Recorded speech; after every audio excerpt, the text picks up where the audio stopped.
All right, Parker, welcome to the WealthTech podcast. I'm excited to have you on the show.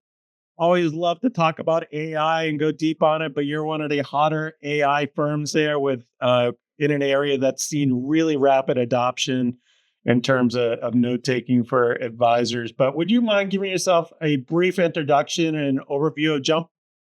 Yeah, and it's great to be here, Mark. So thanks so much for having me. And just before we were chatting about mountain biking, and now you've got me thinking about that. But yeah, let's talk about Jump. So I think what we're best known for is the advisor AI meeting assistant that we've created. So the goal there is really just to apply cutting edge generative AI techniques in a way that's built for advisors, and it's applied to the client meeting cycle. So before the meeting, during the meeting, after the meeting. And we've got about 14,000 advisors as of July 2025 that are using that, which has been a lot of fun. And maybe what we're less well known for, because this is a little bit more new for us, we're also finding ways to use all the data that's generated from those conversations to help advisors be more successful. And then the third piece of Jump is we're also developing a library of agents that can just basically do work for advisors. And so we can talk about that a little bit. But yeah, Jump as a company, we are a remote company kind of spread out across the United States. I happen to be based in Salt Lake City, Utah. And we've got a team of about 110. So that's a little bit about us. That's great. There's all sorts of areas I want to get into, agentic AI, how much time we're saving advisors. But before we get into all that, can you tell me, I always fascinated when I get a chance to talk to a founder to hear more about their founder journey. Why did you start Jump? How did you become involved in the RA business? What brought you to this point where you said, there's a need here, and how did you start the firm, and what learnings have you had since? Which is in the other companies that we'd run, we always hated having to type data into Salesforce or some other CRM. And this was right when GPT-3 was coming out. So it was right when these large language models were actually getting really useful. And so we built a meeting assistant that would take a meeting, it would turn the meeting into data, and then we could take that data and very easily update the CRM after a call. And it just so happened that I've got a brother who's been a financial advisor his whole career, got a brother-in-law, I've got a good friend that's a neighbor. And I was just sort of giving them updates on what we were working on. And at one point or another, they all said, hey, I love investments. I love clients. I hate notes. I hate typing stuff into my CRM. Can you AI away a lot of this meeting admin? And so that was really the spark that led to us saying, there's so much more that we could do for this meeting cycle. And that led to us launching the first version of Jump in January of 2024. And that was really just, we're going to use AI to generate a meeting note after the meeting that, any compliance officer would be happy with. And then we're going to also use that data to update the CRM, send a recap email back out to the client, all those things that can add up after the meeting and take a lot of time. And so that was really where we started, and then it just sort of unfolded from there, and we continued to add on from there. Well, you certainly have tapped into a use case that's been a pervasive problem in the industry, and that there's obviously other dynamics in the industry in terms of the ability to attract and retain talent. It's definitely been a talent issue, succession planning, lots of issues that force the advisor to need to be more productive. Also, as you noted, the advisors, they want to spend time with their clients. They don't want to be doing admin work, and certainly Jump can help with a great deal with that. Tell me about Jump. Who's Jump's ideal client, and what makes Jump unique, especially in comparison to maybe I wouldn't call them generic note takers, but something that you might find in kind of Microsoft or Zoom. How are you specific to the industry? Yeah, so when we think about our ideal client, we think of two different types of users. One of those types of users is the advisor themselves. And if I'm an advisor, I'm spending about a third of my time on all this administrative work, like you just said. And so, my goal is really, how do I get back hours in my week so I can spend more time with my clients, do more for my clients, go out and find new clients. And so when we think about that user, we think about, how do we allow an advisor to show up prepared for their next client meeting without having to go dig through all of the old notes that are sitting in the CRM or sitting who knows where, or sitting in the financial planning system. And so the goal there is we just hand over a briefing where AI actually goes and kind of digs up all the data that you'd want to know before the meeting and delivers it before the meeting starts. During the meeting, ideally, we could just be having a conversation like two humans. A lot of the times the advisor is stressed about, there can be serious problems if you forget something that a client tells you to do, right? Or you miss an important mandatory distributions, those type of things, right? Yeah. And so there's always a little bit of stress of, I don't want to miss something important. And so then what ends up happening is the advisor's either multitasking and trying to write everything down while the meeting's going, or they might have an assistant or two in the meeting to try to help with that, which is great. But our goal is, hey, let's actually use AI to capture all of the data from that meeting so that the advisor can just be 100% present and have a conversation and be engaged. And then when the meeting's over, if you think about the checklist of all the things that have to happen after that meeting, I've got to update my CRM. I've got to organize all my tasks and cases and workflows to actually take action on what we talked about during the meeting. I've got to send a good email to the client that documents, here's what we talked about, here's what I'm going to do, here's what you're going to do, it's our plan. I might be sitting there a day later saying, I know they told me who the beneficiary was on that account. Who was it? And I got to go back and dig through, right? And then I've got to have really good documentation. So these are some of the most popular AI workflows that Jump has built in, which is we use AI to essentially deliver a 95% final draft or 98% final draft that the advisor can then review and then send off. One that's new for us is a lot of times, especially in these discovery meetings, the client is just giving a ton of information about, hey, this is my mortgage and this is where I've got some retirement accounts and I've got this insurance policy that's got this limit. And all that data is just kind of floating in the air. And so what we do is we pull that in and we organize it. And we organize it based on the financial planning tool. So think eMoney or Right Capital. And then we can basically update the input data to generate a financial plan really, really quickly with all that data that was expressed verbally during the meeting. So that's a more recent integration that we have. And all of this is really to try to achieve the goal of being delivering a better experience for the client, more prepared, more present, better follow-up, higher quality follow-up, better experience for the advisor, because we don't have to spend time doing all these things that aren't really that fun. They're important, but they're not that fun. And then getting back a bunch of time that can then be reallocated elsewhere. It's in the rare use case these days where technology helps you be more present versus less, right? So talk to me about Jump in terms of how much time is Jump saving the typical advisor a week? And then what are you seeing in terms of across the industry in terms of AI adoption and adoption rates for AI note taking specifically? Yeah, so we actually have run some surveys with our users to get a more kind of statistically significant answer on that question you asked, which is how much time is this actually saving? The average Jump user is saving at least 1 hour per workday. And in some cases, it can be as high as 3 hours per workday. And that would be think of teams that are just back to back on meetings all day. They really pack their schedule in. That's going to be as high as 3 hours. And so then the next question is, where is that time getting reallocated? So we asked about that too. And it was a pretty even split across 3 areas. Do you want to take a guess, knowing everything you know about advisors, where they might take an extra few hours a week and where they might stick that time? So is that being actually more client facing, or is it more prospecting? Yeah. So doing more to go find new clients was definitely one of those 3. One was doing more for the client than they would have. So okay, going ahead and kind of creating the full comprehensive plan, or spending more time on an estate plan, something like that. So just doing more for the client. And then the last one was just getting back more personal time. So instead of staying late on Friday night, Okay. reliving all these in notes, getting home on time on Friday.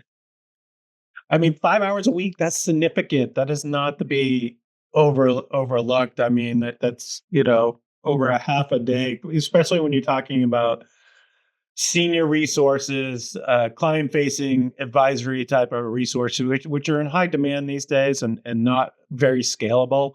So to be able to add that kind of scale into that, what would you say to the percentage of I forget what the AI note taking adoption across the industry? I think I've seen something like 60%, which is high and it's been rapid, but still there's, close to 40+% of the industry hasn't adopted it. What would you say to that percentage? Yeah. So if you go out and look at all the surveys, right, the T3 and Kitsis and others, and you look at AI adoption by advisors, the first thing that you'll notice is the number one adopted solution is going to be some kind of general chatbot. So ChatGPT or Perplexity or Claude, something like that, which totally makes sense. The way that we think about those tools, if you think about kind of Microsoft Word or PowerPoint or Excel, they're kind of these general purpose utility tools that you can use for anything. ChatGPT and chatbots like that, we see those as sort of the Microsoft Excel or the Microsoft Word for the AI era, right? Everyone's gonna, it just becomes your thought partner in all kinds of different things. And then after that, if you think about all the different things that you could use AI for, financial planning, actually moving money around, or actually designing, portfolios or rebalancing. As far as I know, firms are very much not quite to that point yet. And so then the question is, well, where's the other areas that I can get high impact, but the risk is acceptably low?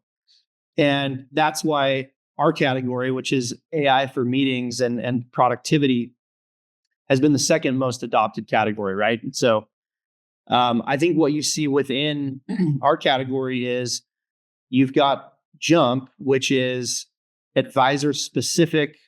It's designed with advisor workflows in mind. There's integrations into the rest of the advisor tech stack. There's customization to make all of the outputs match the style of the firm or the team or the advisor, whichever level the firm wants to kind of customize. And then there's a compliance layer that's built around all of that to deliver this in a way that the chief compliance officer can feel okay about. So that's, I'd say, a very, very popular option. And then you've also got these more generic horizontal note taker tools, which they don't do as many things, but it does generate an AI summary of what happened and maybe a bullet point list of the next steps and those kinds of things. And for some advisors, that's a good enough solution. So we're focused on how do we get AI to do as much work as possible for an advisor specifically, which is why we've grown so fast. And so I think that's what we see. And, it's been really fun to see adoption by some of the largest brands in our space, right? On both the RIA and the broker dealer side. So we definitely see this capability as something that a few years from now will be a given, just like CRM it's already almost getting to that point today. Yeah, it seems that the adoption rate of this, it's a great use case to apply AI to. I think, with Jump's case being industry specific, obviously compliance. I think that's one of the things that's probably held back the industry in terms of AI adoption is that, compliance is a significant, you have a regulatory hurdle that you need to overcome. So you need solutions that are specific to the industry that help the advisor meet those compliance needs. You also have the ability for firms to want to protect clients' privacy and personally identifiable information. Can you talk to me about that? How does Jump help in terms of compliance? How does Jump help protect PII? The first is a lot of advisors are nervous about federal and state wiretapping laws. So what that means is you can't just go record people without them knowing or capture data about them without them knowing. You've got to do disclosure and consent. And so one thing that we do within Jump is we try to make that as easy as possible. We build in disclosures. We build in ways to let the client know what's going on. And as a side note, I'd say about 20% of advisors express some nervousness about, is it going to interfere with my conversation if I'm capturing the meeting in some way? And I'd say about 20% of advisors get nervous about that, and 0% of our users have come back and said, this just doesn't make sense for me because my clients don't like it. It's actually been the opposite. It's been, hey, I now am able to deliver a better experience for them. If they have questions, I just tell them, hey, this allows me to go back and review things so that I can get a second pass and really make sure we're doing the best job for you that we can. I also have a team, so this helps them help me help you. And so that's been, I think, actually more of a positive than a negative, which has been great. The second piece that often comes up is when ChatGPT first became really popular, like people became aware of it, the SEC came out and said, you need to be very careful when you put any kind of PII or confidential information into an AI model, because if that model is somehow learning from or retaining that data, there's a risk that it could leak out to other users, which obviously would be a horrible outcome in our industry where we're dealing with such sensitive and confidential information. And so the solution for that is the way that Jump has designed our data processing is the AI models that we use, they're not learning new information from the data that the user puts in. So if you have a meeting, that meeting's not getting stuck in the model somewhere. It's you can think of it more like a giant calculator where it's going to do the work, it's going to give you the summary, and then it's going to clear. It's not retaining any of that data. And then the last piece is just standard security and privacy practices that you'd expect from any modern software company. Think SOC 2 Type 2 compliance and audits. Think encryption, think penetration testing, all these things that you would do to make sure that you're protecting that PII and that confidential information. And so those are also really important things to think about. And then I forgot one, books and records. So there's actually a question in the industry around how do we handle some of this data that's collected, transcriptions, video or audio. Are those books and records? Are they not? And it's actually been interesting for us. There's not consensus on that. So we see firms taking pretty different sides on that. Some would treat a video like books and records, some would not. And so in Jump, we've actually developed two methods for capturing data. One is it outputs the full recording, so the firm can get the full video and full audio. Some firms really like that because they can use it for training purposes, or they can just use it as a way to go back and check the details of something. If you're in some kind of technical discussion about estate planning or something like that, it can be really helpful to go back and play the tape back. Other firms are saying, no, we really don't want any audio or video because that's something that we now have to archive and do surveillance on. And so we have what we call summary only mode, which generates all the same outputs, but without generating any media that then has to be handled. So we have both of those options for firms depending on what they want to do. Talk to me a little bit about the next wave of AI around agentic AI and the ability to have agents do work for the advisor, working side by side, co-piloting and really adding to that next level of productivity. Yeah. So I think it's been really fun to see the evolution of this technology over time. The concept of AI has been around since the 1950s.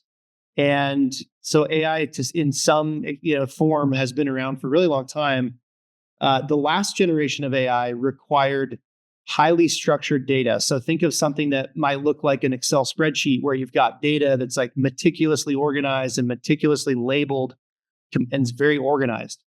That was what most of these AI models required before this most recent wave of generative AI. And what's so cool and special about this most recent wave of AI is that because it can, and I'm oversimplifying, but essentially read and write language and quote, understand it, it's able to deal with data that's very unstructured. So if you think about all the unstructured data that's floating around the advisor's desk, You've got conversations. Those could be happening on a virtual meeting or in person or on a phone call. You've got text messages. You've got emails. You've got data that's sitting in forms or statements or other documents. And that data before now, you couldn't really automate much with that because it wasn't structured or organized enough. So now we finally can, right? So if you look at one example of what Jump does is it's going to extract all of the next steps that need to happen after your meeting, organize them based on your conversation you had, make it so that you can save those into a CRM or into a task management tool. I mean, that would have been unheard of even like 2 years ago to extract data like that. And so that's what we would call an AI workflow. And that's just applying AI to some kind of workflow in a way that AI can start doing some of that work. What a lot of technology folks are talking about today is this idea of agentic or full-on agents.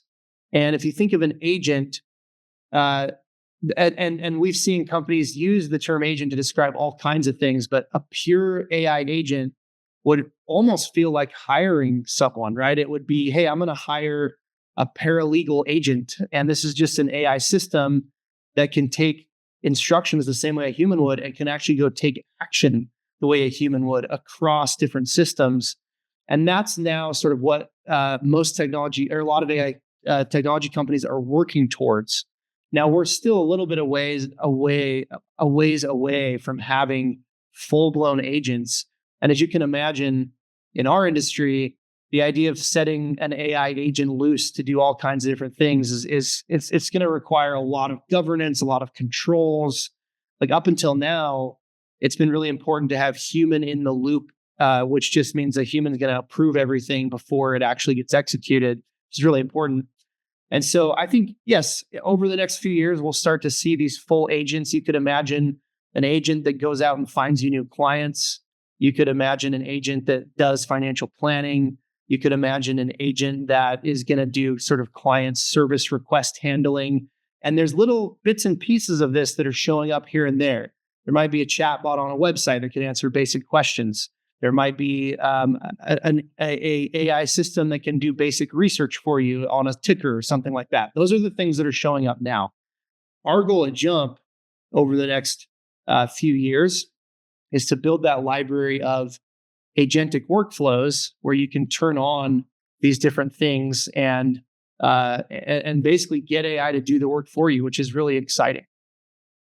Yeah, I think it's obviously that's a great explanation. Thank you for kind of going through that. I think that unstructured data has been a real boom for the industry that AI has been able to unlock. I think alternative investments is kind of that classic use case where almost all the information is just locked in documents and PDFs that the industry never evolved beyond 1986. And has always had a ton of operational friction. And now that they can really be unlocked and pretty well, and you can see like transcriptions are really accurate. Being able to take unstructured information in documents and put it in the structured information is highly accurate. But now you're seeing agentic AI coming on, and where you're going to even have agents that are going to work with other agents to set up new accounts and do all these other things that are going to help, make the bionic advisor. I think it's fantastic, and the future is it's not coming. I think when they say the future is unevenly distributed, and it's here in some places, and you got to find it more and more in not only AI specific applications, but you're seeing other industry standard applications. Your investment management system's probably already using AI for reconciliation and other tasks that you may not even be aware of. So one of the interesting things about Jump that's fairly new, but I've seen some of the insights that you guys been able to put out is that, obviously you get this really rich data set. You've been able to kind of go through and get some insights that are, I wouldn't say controversial, but maybe have kind of put some thinking on the head. I think one of the ones I saw was around how much advisors talk versus the client talks, and what the advisor thought. The advisor thinks they're talking 20% of the time, where it's actually the opposite.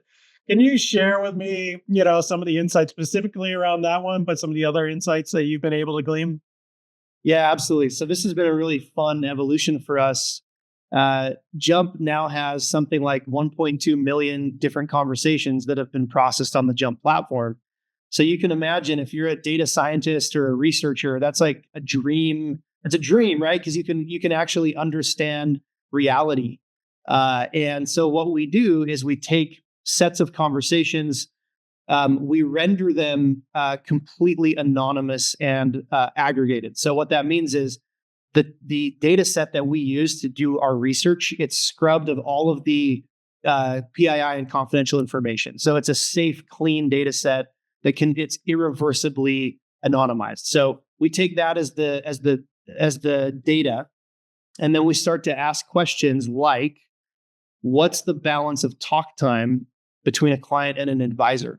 And the one that you mentioned is one of my favorites because it's just so funny. So if you go look at the survey data will say that 80, and it's either 87 or 88, I can't remember. It's 87, let's say 87% of advisors believe that they talk less than the client talks.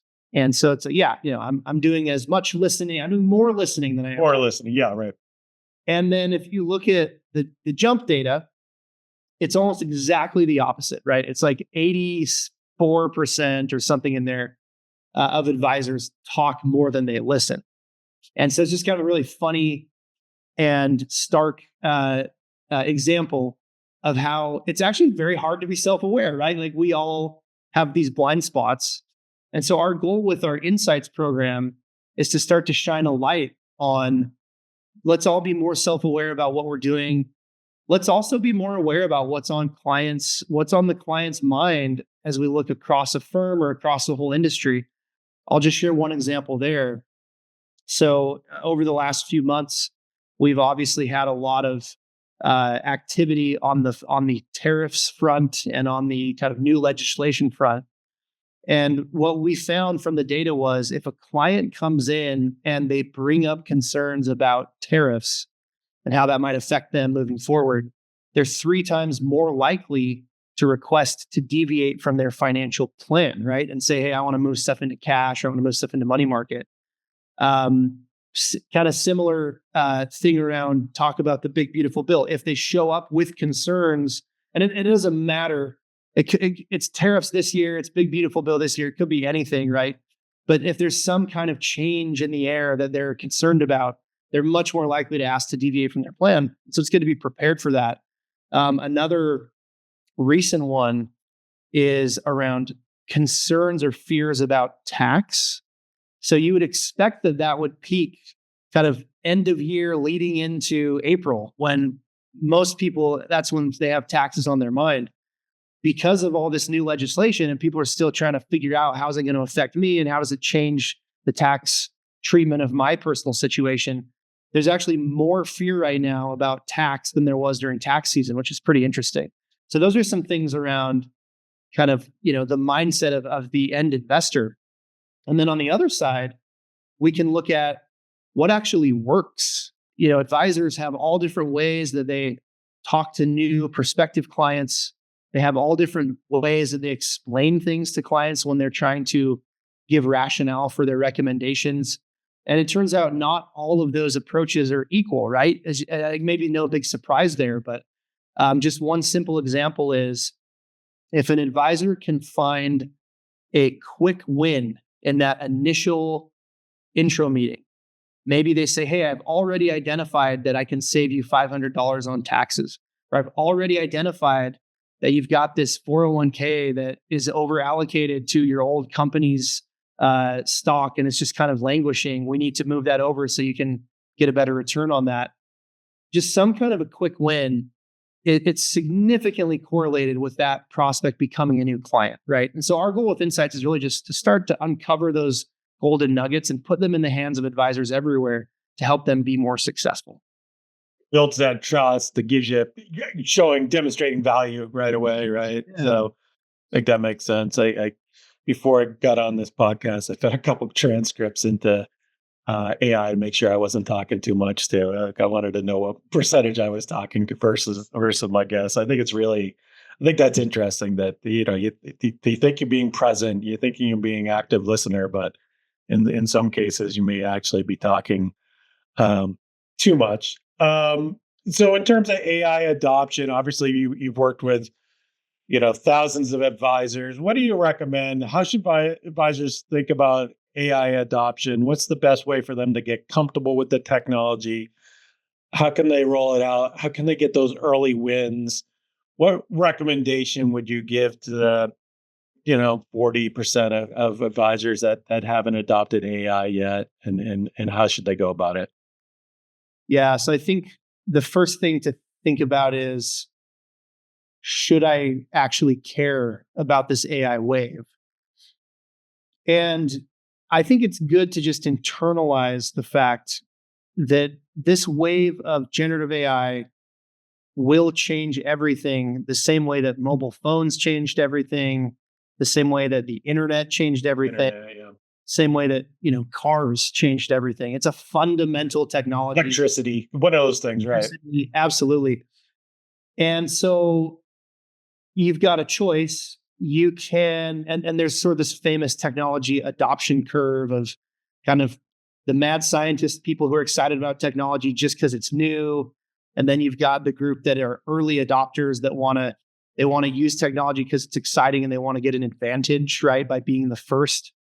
And then you've got kind of this early majority. And the early majority, those are people that they'll adopt technology when it becomes really practical and useful. And I think that's kind of where we are with these sorts of advisor solutions. We've gotten past the safety aspect where now you've got the national broker dealers and the big national RIAs and the big enterprises. They've all developed their AI safety policies. They've got a path to where they feel like, hey, there's a way that we can deploy this and it's okay. We're comfortable with that. So a lot of the barriers are coming down to, I don't think advisors can typically now say, I'm not allowed to do it. It's more just, which solutions am I able to do today? And so my thinking, I guess my invitation would be, don't wait. I mean, this is something that if you look at what Jump was doing a year ago, it looks like a tricycle compared to what we're doing today. Things are moving very quickly. Yeah. And it's a good time to not wait. Got to jump in, got to start getting comfortable. I think the two easiest places to start to make ChatGPT or Claude or whatever your favorite chatbot is, Grok, make that part of every day. Just start using it. That gets you comfortable with how AI works, what the limitations are, and gets you thinking with that kind of expanded brain. So I would say don't wait. It's time to start building that Ironman suit. I think you said bionic advisor a few minutes ago. It's time to start building that Ironman suit for yourself to give yourself the leverage that you're going to need to be able to do more with this amazing technology. Yeah, I think that's a good analogy. I do think AI will be the advisor's Iron Man soon, but also I think in terms of just identifying some use cases, like where's the pain? Don't just look for AI for AI's sake or technology for technology's sake. Where are the pain points? Where can I identify some quick and early wins? Identify those people within the firm that can kind of beta test it or pilot it and be those evangelists, and then help the Jeffrey Moore technology adoption curve. You can even see that within a firm, right? You're going to have some people that are going to be that want to play with that new technology, that want to be those early adopters of technology, and then they can help the laggards and the early majority take that on. But don't wait. Like it's here now. There's tremendous amount of value that can be provided from AI. Some cases, I think, especially around like note taking, you're talking 10x type of capabilities. So hopefully people will be more and more folks will be coming on that as the use cases become clear and they get comfortable with the privacy and the compliance concerns of it. With the overall evolution within the wealth management industry, taking a look out, things are moving so fast. Let's say 3 to 5 years, it feels like forever, because 6 months ago feels like forever. But can you give me a prediction? What do you think, Ed? What's going to happen in the wealth management industry in the next 3 to 5?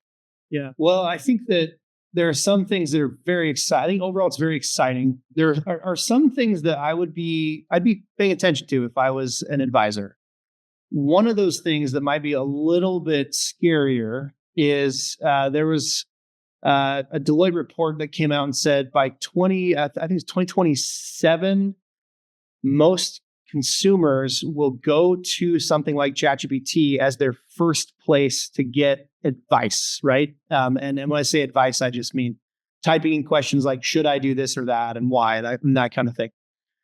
And that's a big shift, right? I think in the past you would have said it was Google, and frankly, the answer that Google search would give you is not going to be nearly as interesting as something that one of these large language models can give you, especially as they get connected to more and more data sources.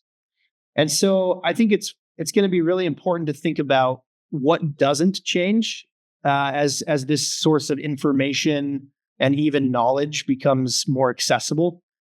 And the position that we've taken at Jump is the human connection when it comes to something as important as these critical decisions in your life. Some of the most, if not the most important decisions you ever make about your financial security and planning ahead for retirement, planning ahead for end of life, planning for the next generation.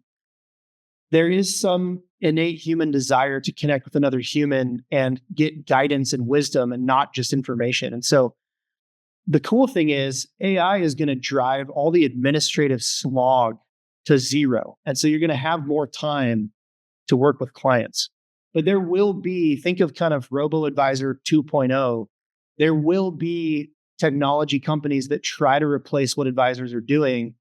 And I think certainly the lowest end of the market, like the clients that have maybe the lower net worth, that's probably the segment that's the most vulnerable to that kind of substitute. So I think it's really important, again, to build that Ironman suit to where you can actually either take on a lot more clients than you could have because of your productivity and because of the insight you have through AI, or take on a smaller number of large clients, but you can just do so much more for them than you could before with the help of AI. I think that makes sense. I think Amazon uses that methodology too. They go like, well, what's not going to change in the next 5 years, right? And everything's clients going to want faster delivery. They want lower prices. On the advisory side, you got people are going to retire. You're going to have taxes, and then just that basic human element. People are going to want to have that connection. They want to be able to be heard. They're going to want to be seen. Those are all important things that are not going to go away in the next 3 to 5 years. So I think that makes a lot of sense. I love to end the WealthTech podcast on 3 questions that have nothing to do with WealthTech. Your personal use of AI. How do you use AI in your day-to-day life? Yeah. So I use AI all the time just for, it's now kind of my first place I'll go to ask questions and search. But maybe more of a fun one. I actually have a ton of fun with these AI image generators. And if you haven't messed around with one of these, just go get into ChatGPT or any of these things and just have it generate an image. And it's a ton of fun. And I love doing this with my kids. I've got 5 young kids at home, and we'll generate all kinds of funny, funky images. The funniest thing that we've ever done, we played this game where my spouse and I, we had to paint a portrait of each other. This is like one of these like Instagram trends, right? So you basically sit across from each other, you paint a portrait of each other. By the way, I am not an artist at all. And so my portrait looked like a Muppet. But basically, you kind of like flip it around when you're done and you see what you've done. And this was really a funny game. And then a couple months later, we took those portraits and put them into AI and said, this is a portrait of a person, turn it into a photo. And then you kind of see like how close you were.